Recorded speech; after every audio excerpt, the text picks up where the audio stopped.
ang mga bayan at lungsod na sakop ng lalawigan ng Pangasinan sa kasalukuyan. Mga lungsod: Dagupan City, San Carlos City, Urdaneta City, Alaminos City. Mga bayan, nahati ito sa 6 na distrito.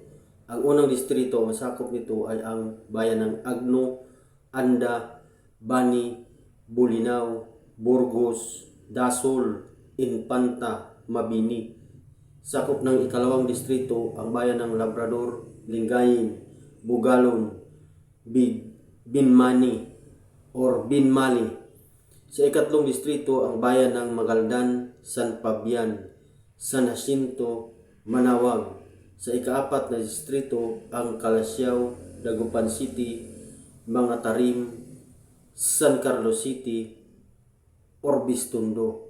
Sa ikalimang distrito ang bayan ng Alcala, Bautista, Bayambang, Binalunan, Lawak, Malasiki, Mapandan,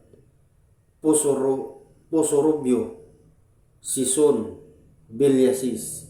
Sa ika-6 na distrito ang bayan ng Asingan, Balungaw, Rosales, San Manuel, San Nicolas, San Quintin, Santa Maria, Tayog at bayan ng Umingan.